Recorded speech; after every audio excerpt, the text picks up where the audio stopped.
Good morning, everyone, and a very warm welcome to the second session in our 2021 Planning and Compulsory Purchase webinar series. For those of you who don't know me, I'm Sarah Sutherland, and I'm a Senior Associate in the planning team at Burgess Salmon, and I've been sharing and speaking at our webinar series for the last couple of years. I specialise in consenting schemes through the Town and Country Planning Act, and Town and Village Greens is a topic which comes up over and over again as posing a real risk to the ability to implement development plans for sites. Now, our team has got extensive experience of advising on town and village green risk for specific sites, including advice on steps that landowners can take to reduce the risk of registration applications. We've also successfully defeated a number of town and village green applications at public inquiry and have a strong understanding of the arguments and tactics required to produce the results which landowners and developers are looking for. So today I'm joined by my peers Catherine Tracy and Jen Ashwell, who are going to take you through the basic principles of town and village green law and practical points to take away from recent key cases. In terms of housekeeping, just to add to what Claire has said, the session is going to be approximately an hour, so we'll have about 45 to 50 minutes of speaking content and then a dedicated question and answer session at the end, which I will chair, and we would very much welcome engagement in that. Please do, as you're listening, pop your questions in the Q&A panel on the right-hand side of your screens. On that note, I'll hand over now to Catherine to introduce herself and to get started. Good morning, everyone. I'm Catherine Tracy. I'm a Senior Associate in the Planning and Compulsory Purchase team at Burgess Salmon. I do an awful lot of town and village green, open space, common land applications in amongst infrastructure and development work. And Jen is also a Senior Associate in the team, but I'll let her introduce herself when she begins. Today, we are going to cover what the test is for a TVG registration. It's always worth going through a reminder of the various steps, issues that arise, and how, as landowner, you can protect your land from registration, as well as covering some key cases that have happened recently. We know we've got a mix of attendees today with a significant number of local authority attendees, and so while we are looking at this predominantly from a landowner perspective, of which local authorities are significant landowners, if you're a Commons Registration Authority and tasked with assessing TVG applications, this webinar will be of use to you because you can use it as a checklist of things that the applicant will need to have covered when you're deciding whether or not the application even gets off the starting blocks. So I think without further ado, I'll hand over to Jen. Thanks very much, Catherine. Just to introduce myself, I'm a Senior Associate in the Planning and Compulsory Purchase team at Burgess Salmon. I tend to specialise more in the sort of larger infrastructure projects and compulsory purchase, but I have also advised extensively on town and village green and commons issues. So just to start then, on the first slide, I'm going to run through the grounds for registration, and we'll then look in more detail at the different elements. So you'll see I've set out on the slide there the test from section 15 of the Commons Act 2006, which is a significant number of the inhabitants of any locality or of any neighbourhood within a locality have indulged as of right in lawful sports and pastimes on the land for a period of at least 20 years. That current definition came into force in 2007, and prior to that the grounds were set out in section 65 of the Commons Registration Act. So following that introduction to the grounds for registration, I thought we'd start off with a quick poll just to check your knowledge of TVG case law. As you can see on the slide, I've listed out a variety of different sites, and I'm looking for you to identify the one which has not been subject to a successful TVG application. So answer 1 is tidal beach, 2 golf course, 3 a grass meadow with a public right-of-way through it, and 4 an area of working port. So I'll just give you a minute or so to fill in the poll, which should hopefully have come up on your screens now, and we'll then go through the results.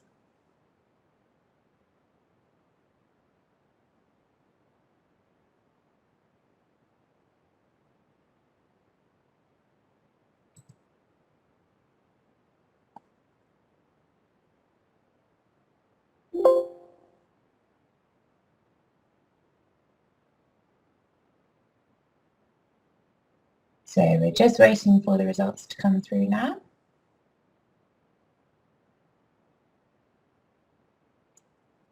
Hopefully you've all had time to fill that in.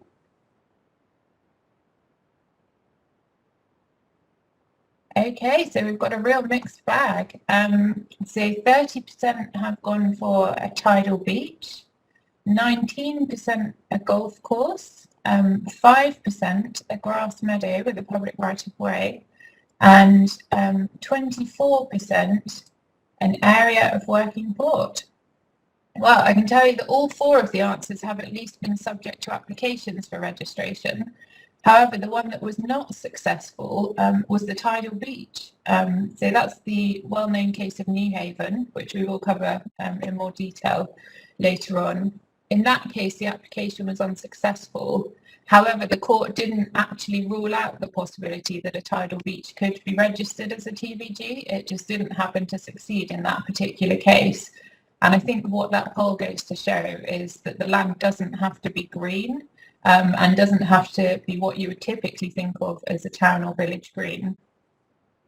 Next slide. Thanks, Catherine. So now I'll start to break down the different elements of the Section 15 grounds. So firstly, the lawful sports and pastimes must have been carried out by a significant number of inhabitants. The term significant number is given its ordinary meaning, so not necessarily considerable or substantial, and will of course depend on the circumstances of each case, so looking at the factors such as the location and size of the local population. You need to look at the context of the community surrounding the site, but it must be used by local inhabitants generally rather than simply a few individuals. However, the numbers don't need to be very high, and so this ground will usually be met. Secondly, we need to consider what's meant by locality or neighbourhood within a locality.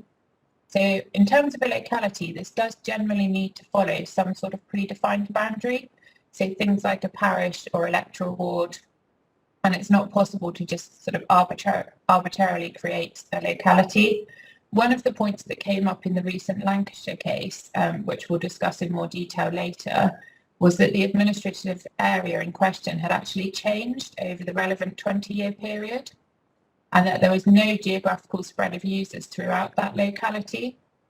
But in that case, it was held that there's no need to show that a geographical spread of users is in place throughout that defined locality, and also that the locality itself can change within the 20-year period.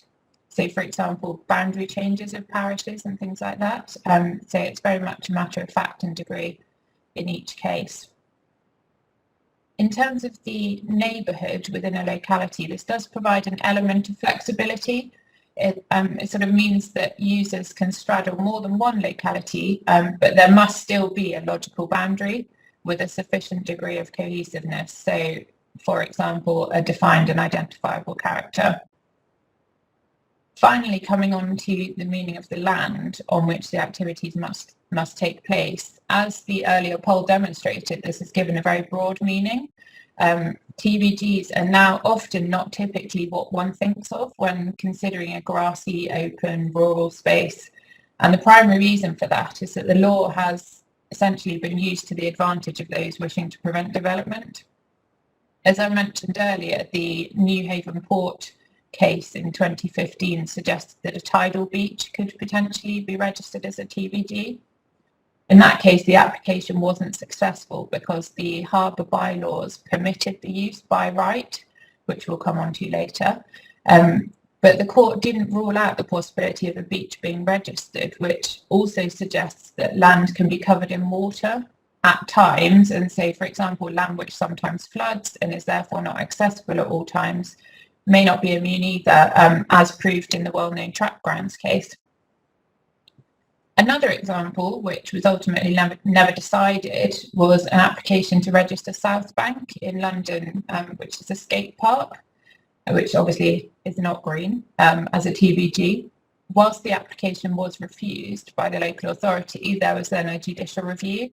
The claim was withdrawn because an agreement was reached with the developer to safeguard the site, but it just goes to show that the site doesn't need to be green And so all landowners and developers really need to keep TBD risk at the back of their minds if they have future development plans for an empty area of land. As a general point, I would say it's pretty difficult to defeat an application on any of the grounds that we've covered so far. So, continuing to consider the grounds for registration, the activities that must have been undertaken on the land are lawful sports and pastimes, which is pretty broad, and as you can see includes things like children playing, picnics, kite flying, cricket and community events. And I think one thing that will always stick in my mind is attending a TBG conference. Remember conferences where you got to see people in real life? That was many years ago, before I even qualified as a solicitor, and there was a talk being given by a planning barrister, and he spoke about a case he'd been involved in where, as part of the evidence being presented by the applicant, a series of letters had been obtained from users of the particular area of land, including one from Bruno the dog, who had enjoyed recreational walks over the area for a number of years. And I can't be sure how much weight was given to that particular item of evidence, but it does go to show that even if a letter from a dog is not admissible, it can be fairly difficult to disprove claims to use of the land. There was a case in 2016, Alloway, in Oxfordshire, which concerned a grass meadow on the outskirts of Farringdon, and this was actually one of the answers to our poll. There was a public footpath running up one side of the land and a sort of trodden track running roughly around the inside perimeter of the land. An application was made successfully to register the land as a TBG. The landowners challenged this on the basis that use of the paths, including the public footpaths, shouldn't amount to lawful sports and pastimes over the whole of the land. And it was held in that case that the two activities had to be distinguished. So any activity that involved just exercising a right of way should be discounted for TBG purposes. And the walking itself had to contain a recreational element. So think of it as cutting through a field to get somewhere, which is not a TBG activity, against going for a Sunday stroll around a field, which could potentially be a TBG activity. Additionally, it's important to be aware of people straying from public rights of way over the rest of the land. If your users stick to a public right of way, for example, if the public right of way is fenced off from the rest of the land, then it's unlikely that a TBG application would be successful. So moving on to probably the most contentious of the grounds, that the use must be as of right. So this means without force, without secrecy, and without permission. So for example, breaking down a fence to access land would not be as of right because that involves the use of force. Equally, sneaking around in the middle of the night under the cover of darkness may not be as of right because it's arguable that the landowner would not reasonably know about the use due to its secret nature. Those two elements of as of right are probably more straightforward. The key one is often without permission. So one of the original cases on this point was Lewis and Redcar, which was a 2010 Supreme Court case. This involved a golf course, and it was argued that because the public deferred to those playing golf, the land shouldn't be registered. So both activities were taking place on the land at the same time.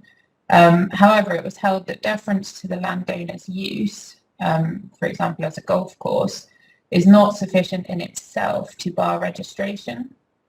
However, the use of the land appears to a reasonable landowner is what's relevant here.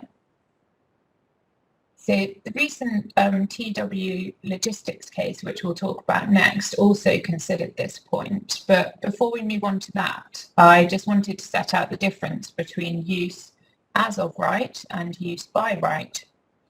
So where land is available to the public under a statutory power, that use is generally by right rather than as of right. And this is a very important distinction. So, for example, use by right would include what I've listed on the slide. So land held under the Open Spaces Act and laid out as open space.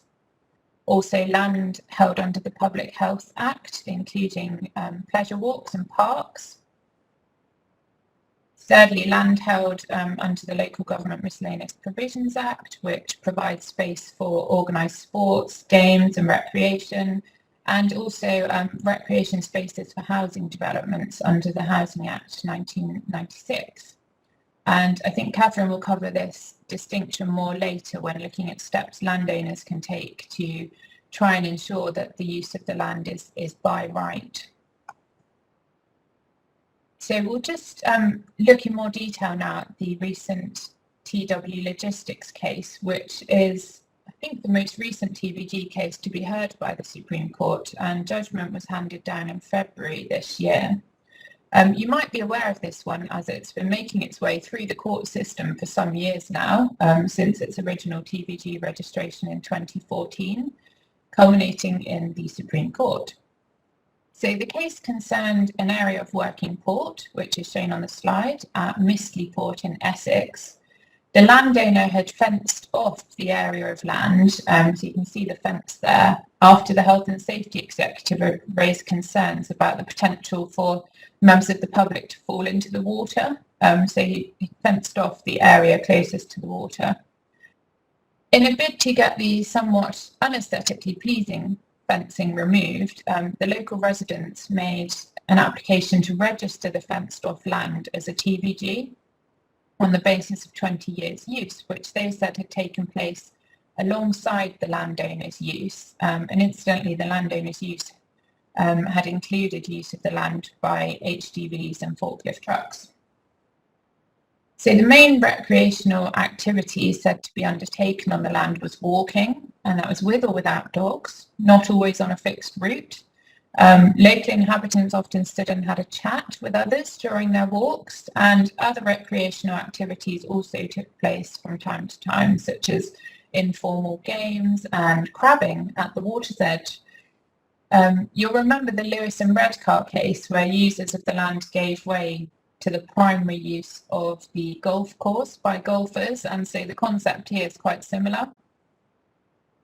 However, in this case, the landowner was really concerned that the TVG status could essentially criminalise its ongoing use of the land as an operational port, and that was one of the main reasons that the registration was challenged. The landowner was unsuccessful at first instance, and this was upheld in the Court of Appeal. And there were then 3 points which went to the Supreme Court to decide. So firstly, whether in principle land should be registered as a TVG if registration would criminalise the continuation of such activities. Secondly, whether the TVG protecting legislation would criminalise the continuation of commercial activities which the landowner had carried on throughout the 20-year qualifying period. And thirdly, whether the quality of the local residents' use of the fenced land actually qualified the land for registration.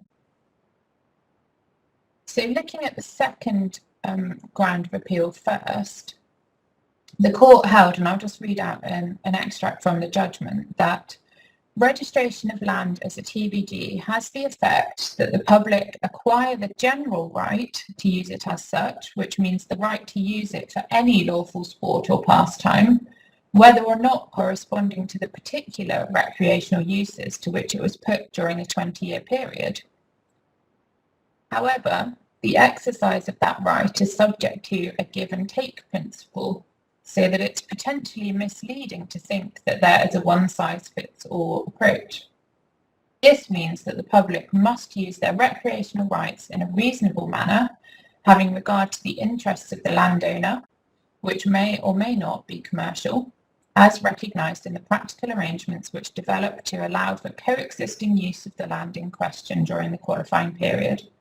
The standard of reasonableness is determined by what was required of local inhabitants to allow the landowner to carry on its regular activities around which the local inhabitants were accustomed to mould their recreational activities during the qualifying period. Therefore, it was possible for the two uses to coexist. This meant that the court found that registration as a TVG doesn't criminalise the continuation of pre-existing activities of the landowner, and helpfully the court clarified that the landowner has the right to continue with at least the same activities as it carried out on the land prior to its registration as a TVG. So, i.e. the pre-existing use can continue.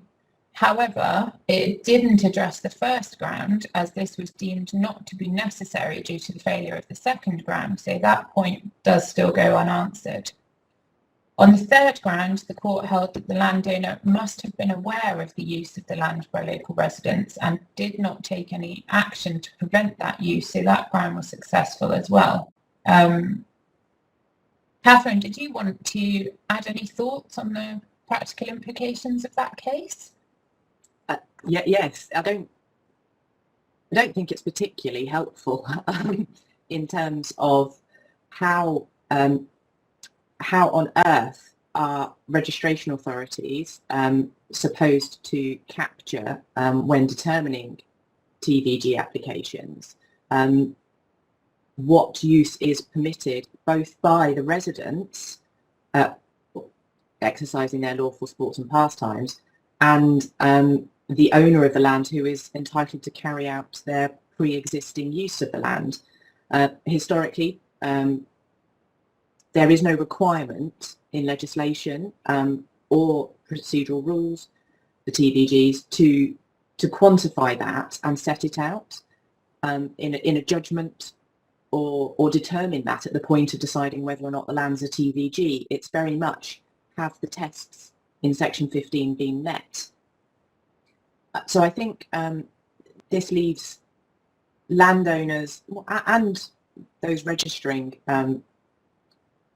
TVGs as in a bit of a quandary as to where are the boundaries of coexistence and what can you do, and this is a working port. What happens if they intensify their use? To what point can it be intensified before they are not a breaching where the Supreme Court has drawn this line?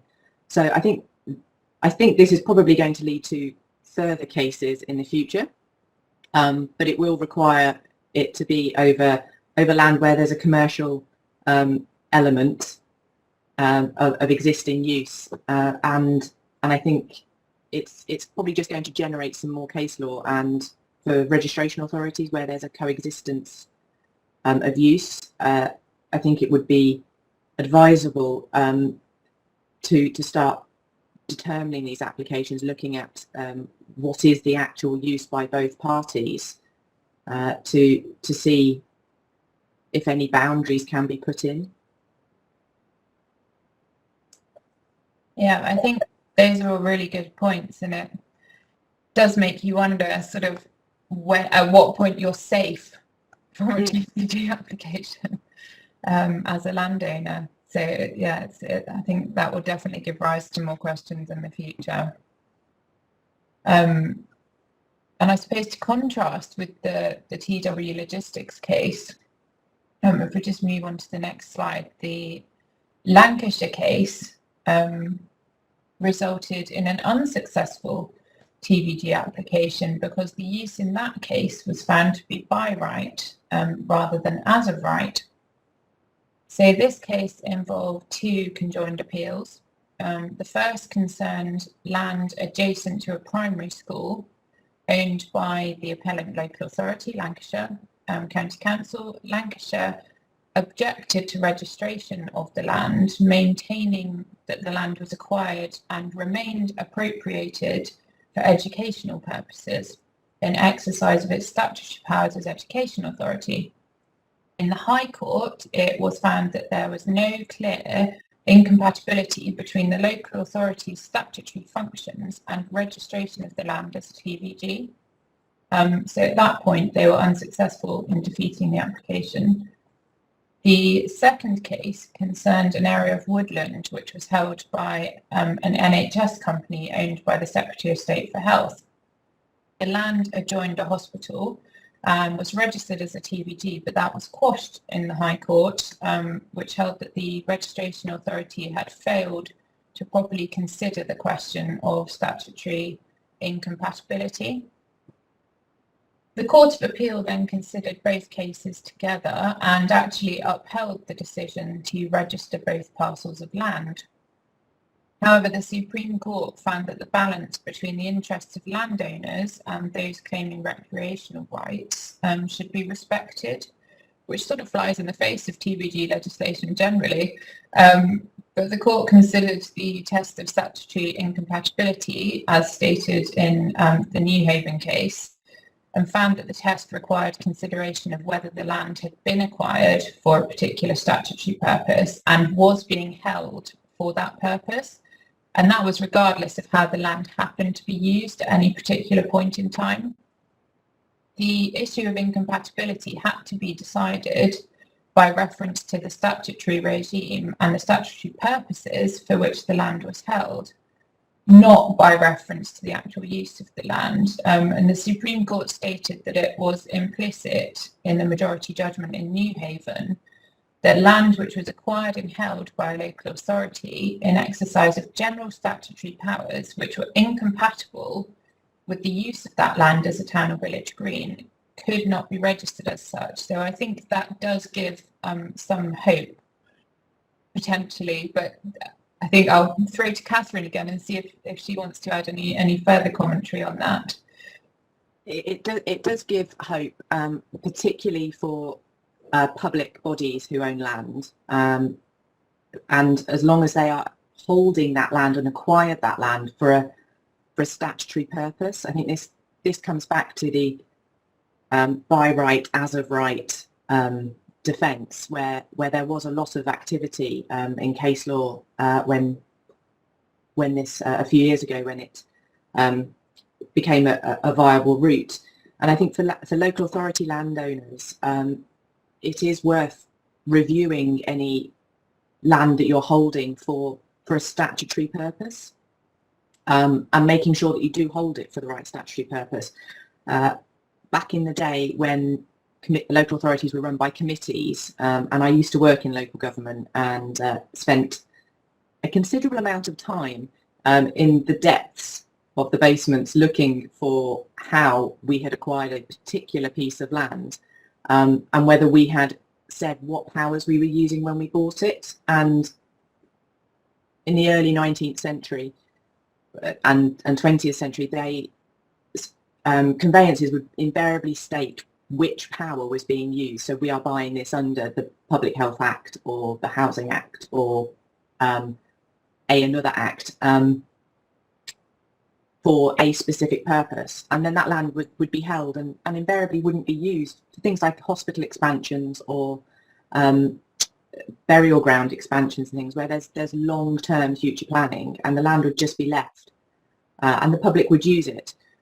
And I think it's entirely right that land acquired for a specific statutory purpose shouldn't be able to be removed from that public function because the landowner, local authority has allowed it to be used in a different way in the interim.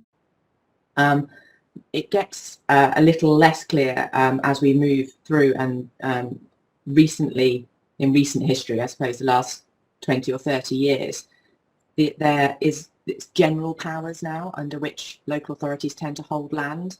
And while that's convenient for general day-to-day management, it is, I think, worthwhile local authorities, public bodies generally, having a look to see if they should actually be holding land out for a specific statutory purpose still, and taking steps to do that, because it will prevent public land being taken in a way that leaves you with little remedy. Absolutely, and I think that's one of the key issues about town and village greens generally, isn't it? Is that it essentially just thwarts all development on the land, and there's very little that a landowner can do once there's a successful TVG application made. So we're just going to finish off now the grounds for registration. So we'll just look finally at the 20 years use.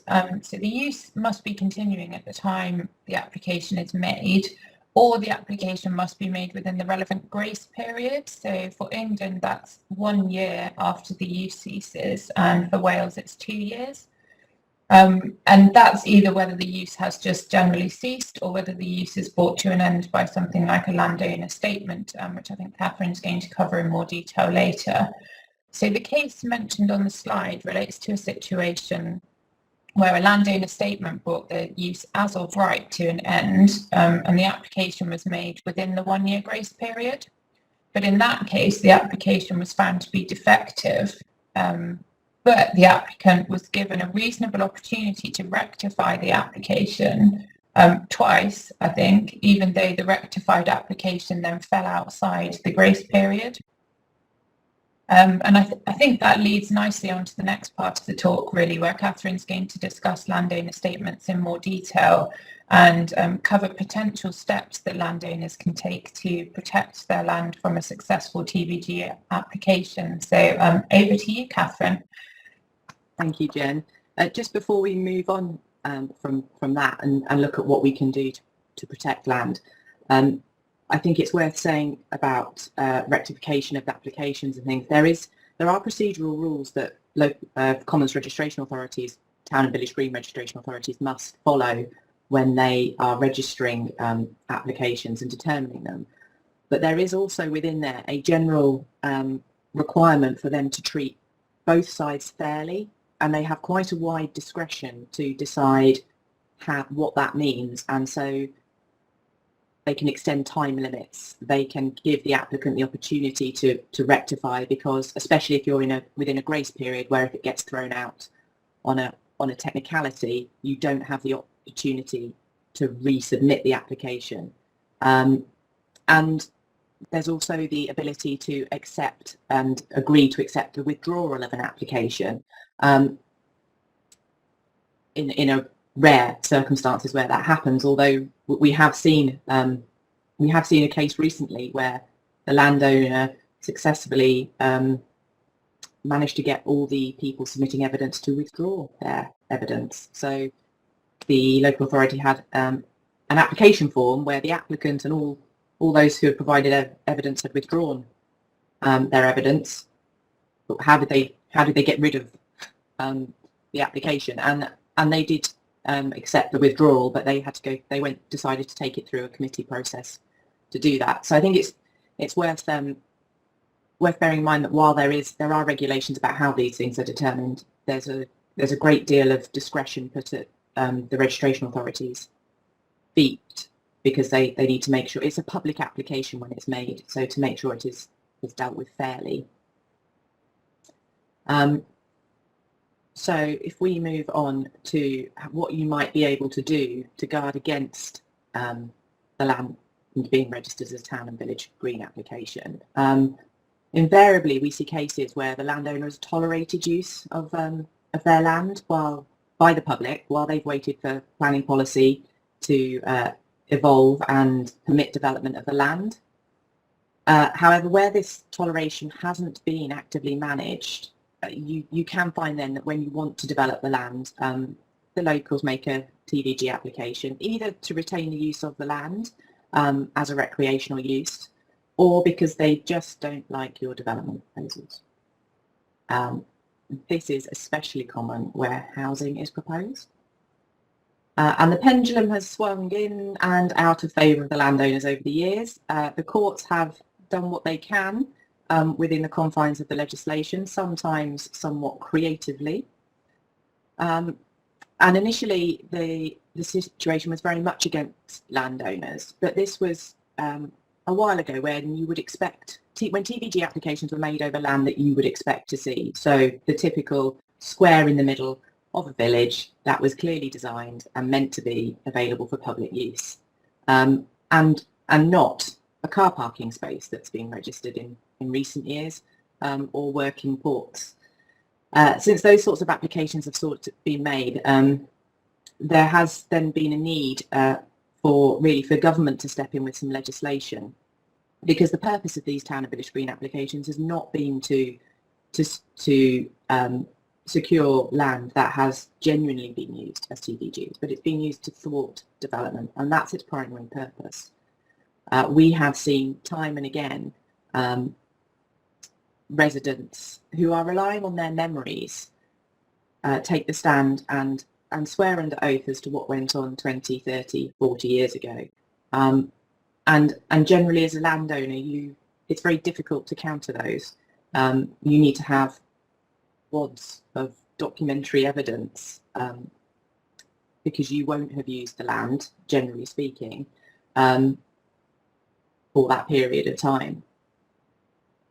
So in 2013, the government finally stepped in and tried to make the provide some protections for landowners, really. So they started with some landowner statements where they inserted some sections into the Commons Act 2006, and these came into force in England in 2013 and in Wales in 2015. So a landowner statement is very similar to a section 31(6) application, statement and declaration made under the Highways Act 1980. These have been around for a long time now and are regularly used by landowners seeking to prevent public rights of way being accrued over their land through prescriptive rights. So it works in a similar way. There is a landowner statement and a map deposited with the Commons Registration Authority, who are required to keep a register of this. They are then required to publish that statement on their website and put up site notices. They are also required to notify anybody who has registered with them as wanting to be notified of these statements coming through. The Open Spaces Society, I'm sure it won't surprise anybody, has registered with every local authority to be notified of such applications.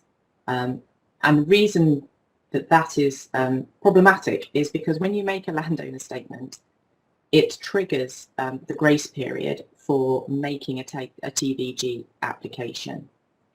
So you, and if that application is made in that period, it may be determined.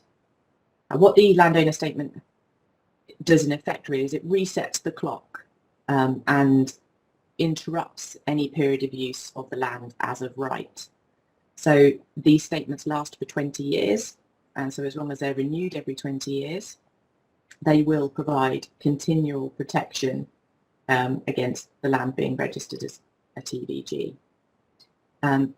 However, we would caution or advise that caution is used before you make these statements. It's in England, the form it's the same form as you would use for Section 31(6) application, and there's just a little box in the middle that says, "Oh, do you want to make a Section 15A statement as well?" Tick, and if you just tick that box inadvertently, you might be triggering the very thing you're trying to avoid. So we would say don't make a Section 15 landowner statement unless you are confident that 20 years use has not accrued of a qualifying use, and that you can document that and prove it. If you can't, you might want to do something else first. Fencing is a very, I say it's a very easy thing to do, put up a fence around your land, but some of these areas of land are very large, and if the public are using the land and you put up a nice new shiny fence, we hear often from landowners that within 48 hours somebody has broken through the fence. As Jen said, taking action or entry by force isn't a qualifying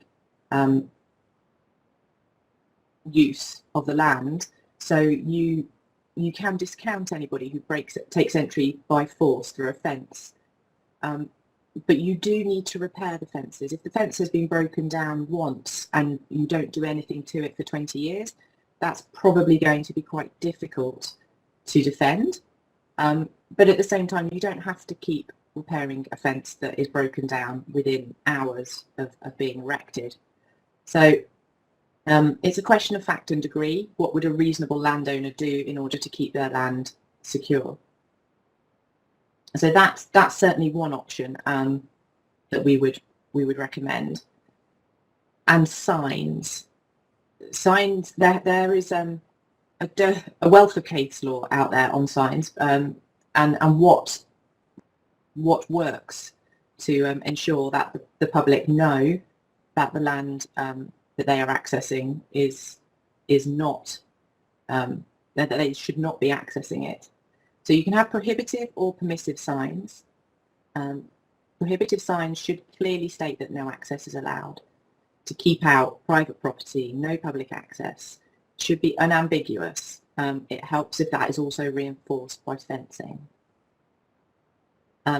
You can also have permissive signs. The wording is more tricky to get right for it to be effective, but it's got to be that you've expressly given permission and that it's revocable so that you can remove that permission.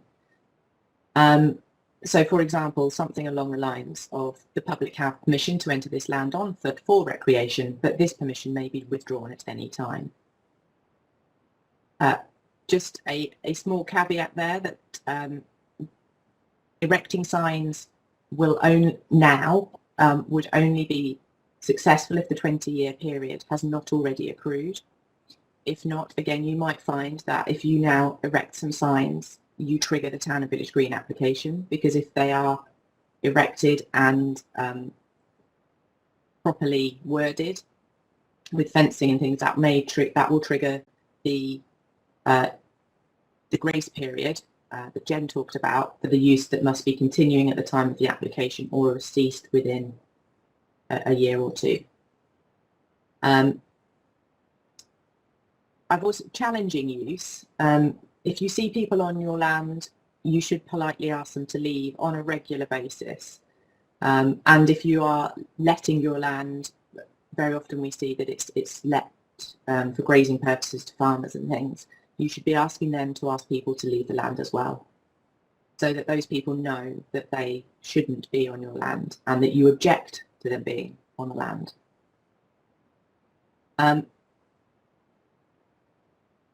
Before I move on to appropriation, the use of the land is one way as well that you might wish to consider discouraging recreational use.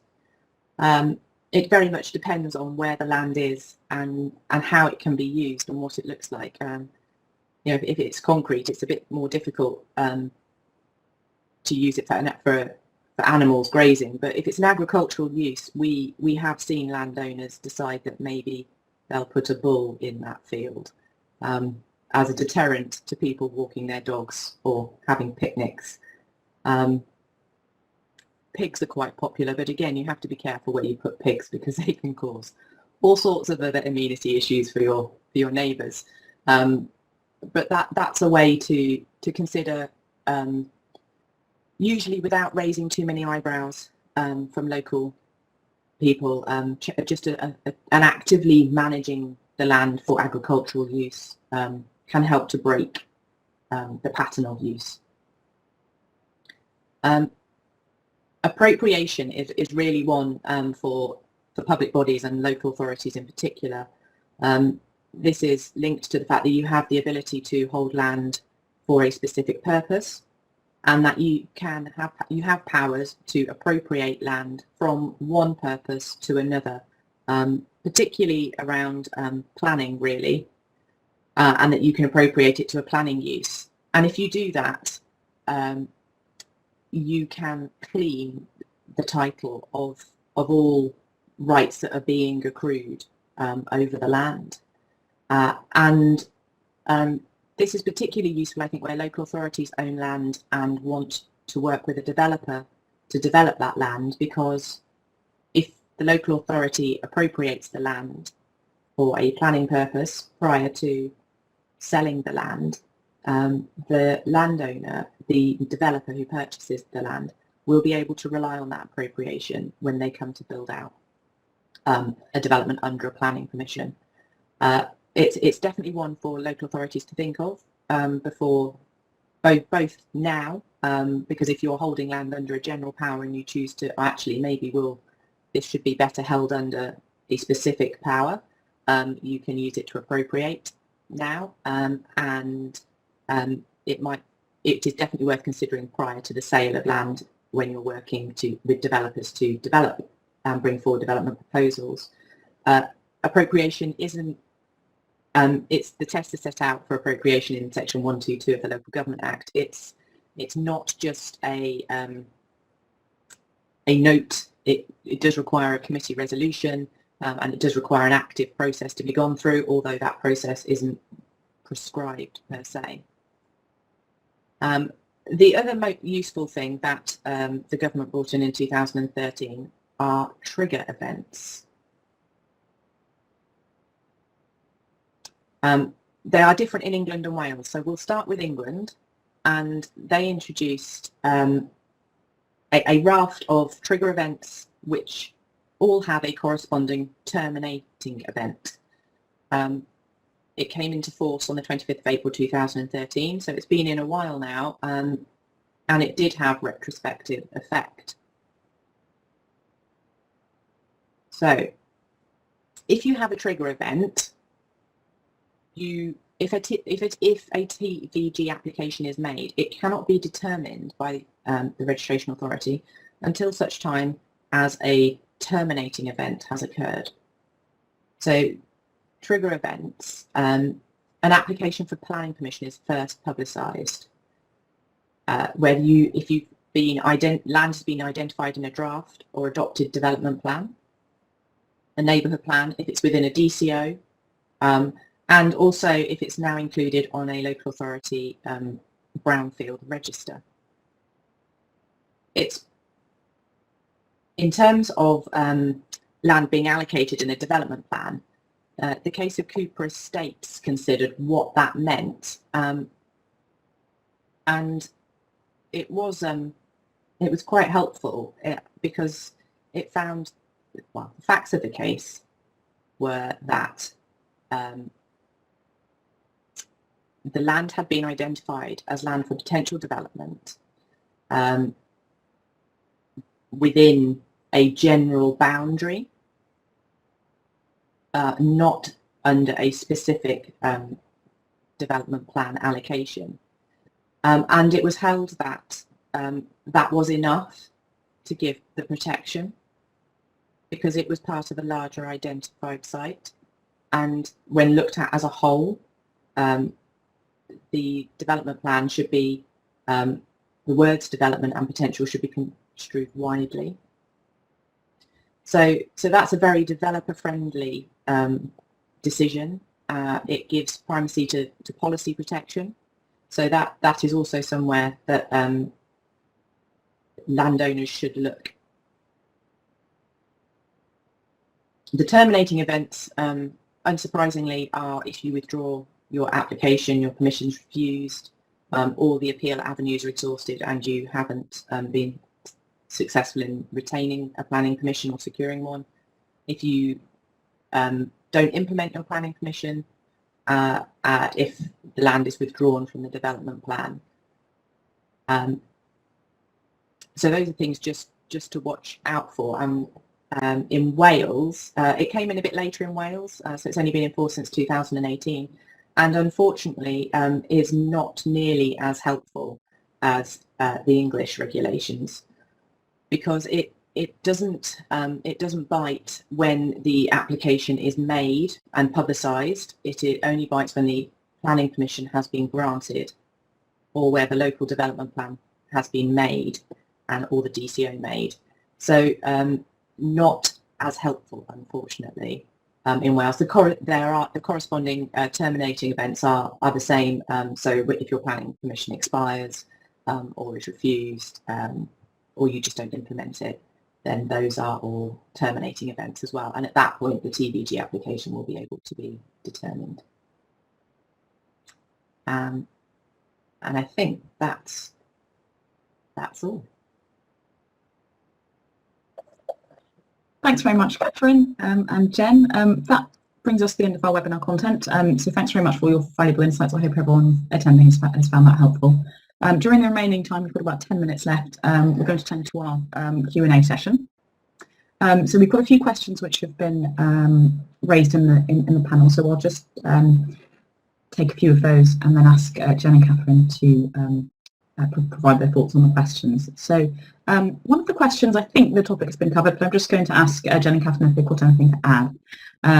So one of our participants has asked, he manages an estate on the urban fringe, and during COVID, walking and dog walking activities have increased significantly, and there can now be identified areas of tracked grassland around the edges of a number of fields, and it's quite difficult to police those activities. And in the future, those fields may be potential development land. So the question is there a risk there in terms of the use of that area? Catherine, I'll just ask if you've got any thoughts on that first of all.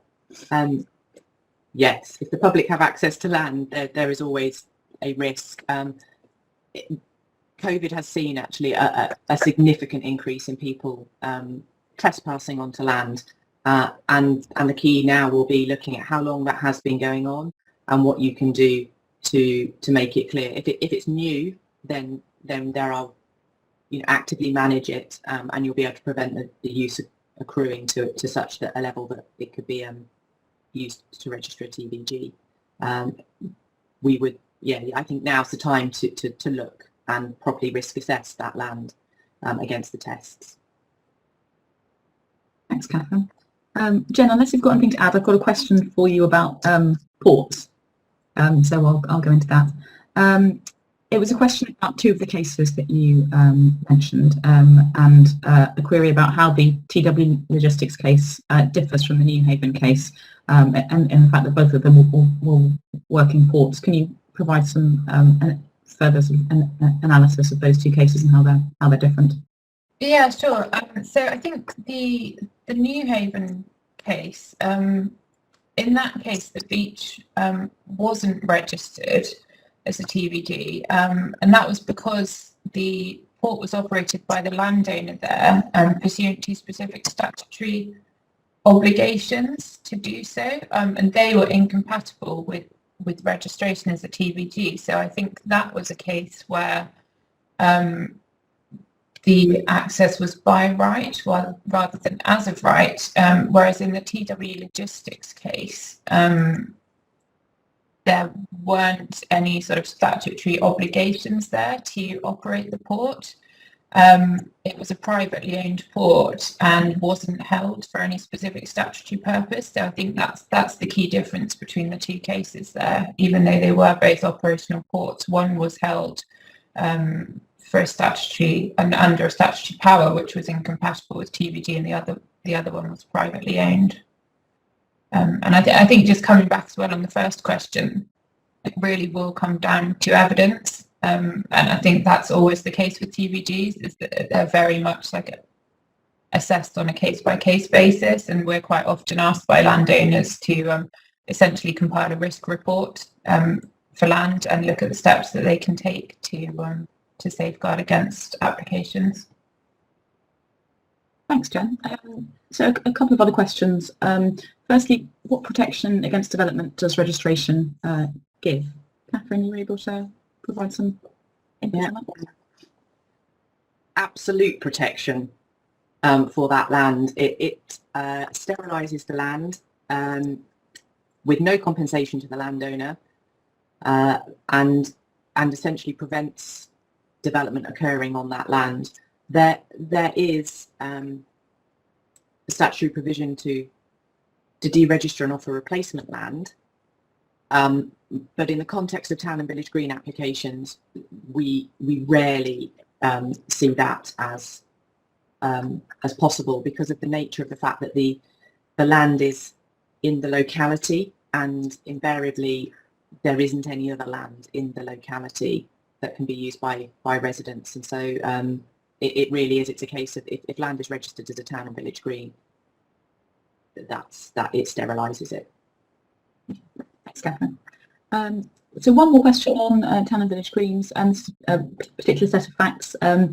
If a cricket club have a letter agreement to use the land for a peppercorn rent, and that agreement has been in place for about 100 years, so obviously a long period of time, the landowner is now trying to redevelop the site for housing. The question is, can the local community and the cricket club fight that aspiration for housing using town and village green rights or potentially other rights. Jen, do you want to take that one? Yeah, this sounds very much like a case where the cricket club have actually had permission from the landowner to use the land, and it seems unlikely on that basis that you could be successful with a TVD application, because obviously the use of the land has to be without permission in order to succeed. So I don't think that's one where you'd be looking to argue TVD grounds. That's helpful, thanks, Jen. So I'm conscious we've just got about 2 or 3 minutes till 11 o'clock. There's a few more TVD questions. We might follow up with separately afterwards, because there's a question here which I think it would be helpful just to cover off as a on a slightly different topic in relation to commons, which is an area we also advise on, but is slightly different to town and village green. So I'm just going to take that question just to provide another kind of angle in terms of similar constraints which can cover land. So the question is, the scenario is that there's a public body, in this case a water company, which occupies land which has been registered as common land, but the water body needs to add infrastructure to the existing structure. Is a Section 38 common consent sufficient, or do they need to deregister the land as common land to carry out these works? And finally, is any work on common land automatically criminal activity? Now, Catherine does a lot of commons work, so and as do I. So I was going to ask Catherine to provide her input on that, and I can always add at the end. Common land is less restrictive than town and village green land. It's provided for a different purpose. There is a policy to not reduce common land, so deregistration and exchange is very common. There's a mechanism for doing that, and it's accepted.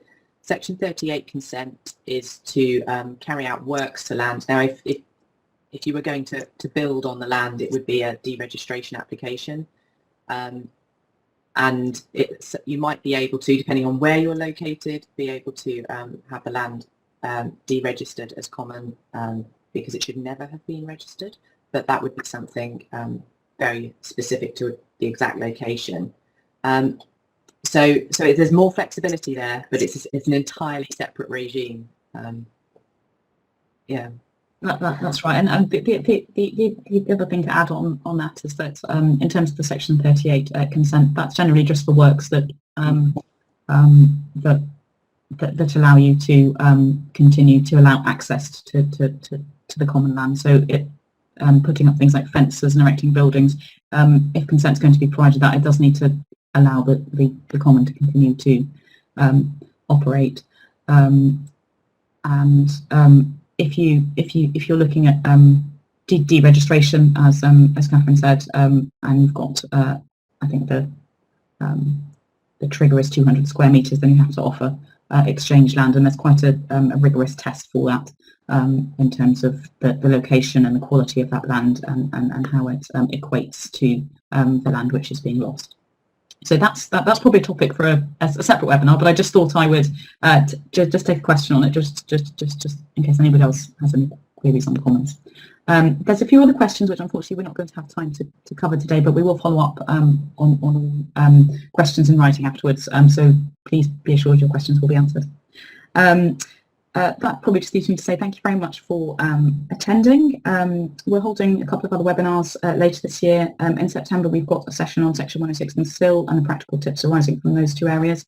And in November, we're holding another session on a procedural guide to judicial review and statutory challenges, so please do join us for those.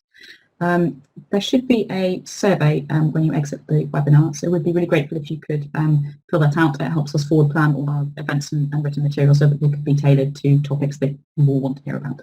Other than that, if you want to get in touch, our details should be on the slide, so please don't hesitate to get in touch with any of us if you've got any other questions which haven't been raised during the talk. But thank you very much for joining us today.